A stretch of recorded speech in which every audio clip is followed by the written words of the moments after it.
Well, newly formed organization People Against Petrol and Paraffin Price Increase, or PAPPI, has given government an ultimatum to respond to its demands or face a national shutdown, and planning a coordinated effort with various stakeholders to impose the shutdown if government does not respond. Economists say that the increases can be attributed to the rand's downward trend against the US dollar.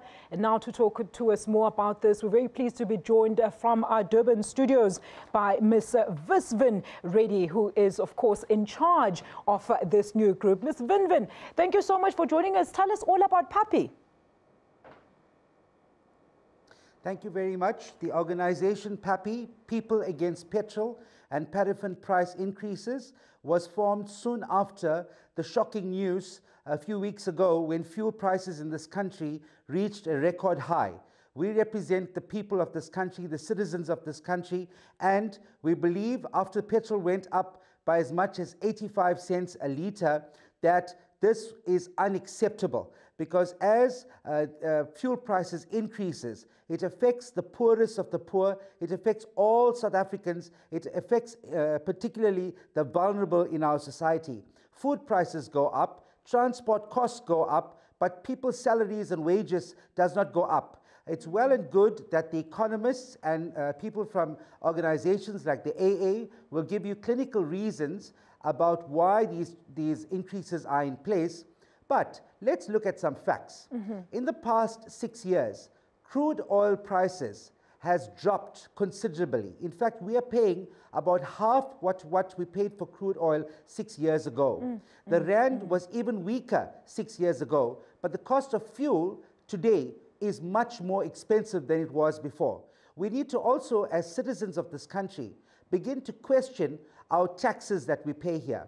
We pay 38% in taxes, and these taxes go towards the road accident fund, which is in a complete shambles. The road accident fund is in the ICU at the moment, and we've heard over the weekend that they're using these monies to rent chairs at close to R500,000 a month.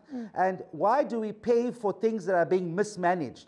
If these things are sorted out, we believe the fuel prices can come down. Furthermore, Sasol. Sasol is a South African-based fuel. The company was formed in South Africa. So how is it that Sasol Fuels is governed by the international cost of crude oil or the rand value? It's a local commodity. If fuel prices are deregulated in South Africa, we believe that Sasol Fuels can come down to as much as 8 rands a litre. And don't we want to support local here in South Africa? If Sasol prices are 8 rand, all of us will start using Sasol fuels. You know, Visvin, let's continue with this debate. I mean, let's talk about your demonstration early today, because we do understand that you have threatened a national shutdown. But how much of an impact do you think you actually had today? And you've also asked to meet with government to try and iron out these issues. What exactly will you be engaging with government on?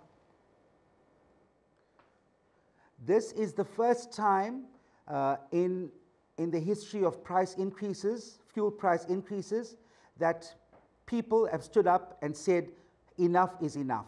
And we want to do something about this because it's affecting us.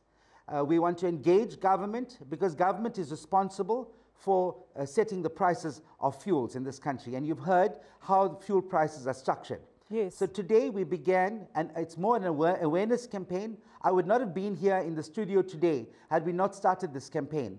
People are talking about these fuel increases, and when people have information, they have power. And nobody can mislead us when we have power. Right now, we want every South African to know how the fuel prices are structured in this country. So we had picket demonstrations today. People wore black as a symbol that they support our campaign. And of course, we had a 10-minute switch off. This afternoon, tonight, a letter will be going off to the president of this country, giving him a list of our demands and explaining to him that the unilateral imposition of fuel increases on the people of South Africa must stop immediately, that our people need to be consulted and that our people need to be involved in determining the prices. And we need to find a cheaper way in which we can tax people, because it's become an easy way now to tax people by increasing the fuel prices. Visvin. So we are sending him this list of demands. We are expecting to get a response from him within 7 days. And if we do not get that response, we then move into the second leg of our campaign, which is going to be more intense. Then we start engaging with the unions. We're already speaking to unions. We're speaking to the taxi industry, the bus industry. We're speaking to other community formations. And although we are not political, we are saying that people belong to political parties. And if you belong to a political party, ask your political party before they come and ask you for your vote, what are they doing about the fuel prices? Absolutely. Our campaign then will intensify into what we want to have is a complete shutdown in the country. We want to close off all the major roads, highways, freeways, close them all off. And then we hope that this will knock some sense into government, where they will come to the table and say, let's negotiate in good faith. Mr. But Reddy, I'm hoping that we don't come to that. I believe that... Mr. Reddy, let's close off the interview because we are out of time. We've heard your points, certainly, but you spoke about cheaper ways other than, of course, the high fuel price that we're talking about. What are some of those alternatives that you are going to take to government when you engage with them to say, this is another way that you can actually make fuel cost less? Number one, deregulate the price of fuel in this country, allow for competition, so that oil companies can compete with each other. Two, we believe that Sasol fuel can cost far less than it's costing at the moment. It can be made cheaper. Three, we need to investigate alternative forms of fuel, going to environmentally friendly fuel options, which are available. But whatever it is, let's not take it for granted that South Africans are accepting these increases, fuel increases, that you can just decide overnight to increase fuels because of international markets, and that we will just sit back and not do anything about it. The time for talking is over. We as South Africans are not accepting these fuel increases any longer. So this is a warning to government that if they're not prepared to come to the table and start to reduce all this excessive spending, excessive taxes, there will be protests widespread throughout the country, and we don't want that. We want to try and avoid that. You know, Mr. Reddy, there's something I want to throw in there because I heard you mention the public transport carriers. There was a story that came out in Johannesburg, I think it was late last year, that there was, of course, a garage that was selling fuel at a much less price, and they were specifically selling to taxi drivers, and they were saying that this garage was actually owned by those taxi drivers. So if such things come up, do you think that you will have the support, particularly from the public transport carriers to assist you in your cause? Absolutely. In fact, our campaign will benefit especially the transport carriers, whether they're involved in logistics, whether it's the taxi industry or bus industry, because people cannot afford to use their services currently. And you'll be surprised that people are now opting to walk. They'll probably walk. We'll have a more healthier country. But the point is that all stakeholders, if you're involved with people, you're involved with South Africans, then you should come on board and be part of our campaign to bring fuel prices down. The students have proven to us, they've done it with fees.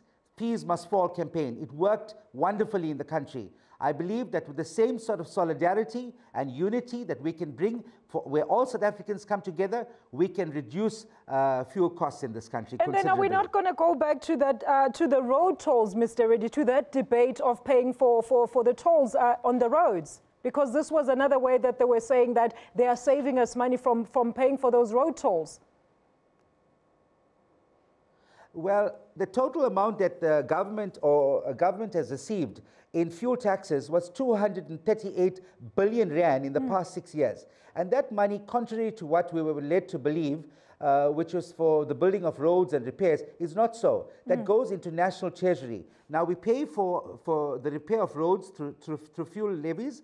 We pay for the repair of roads through toll fees. We pay through taxes. We had a recent VAT increase of 1%. Now, how many forms of taxations do we need to support the upgrade of roads in this country?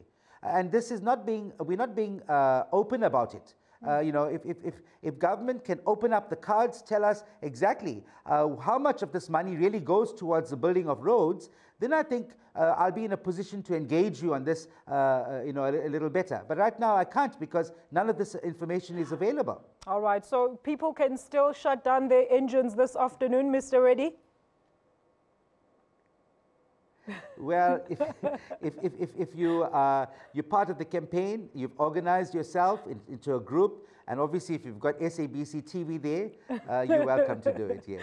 Mr. Reddy, thank you so much, sir, and good luck with your cause. That was National Convener of PAPPI, People Opposing the Petrol Price Hikes, Mr. Visvin Reddy, who joined us live from our Durban studios.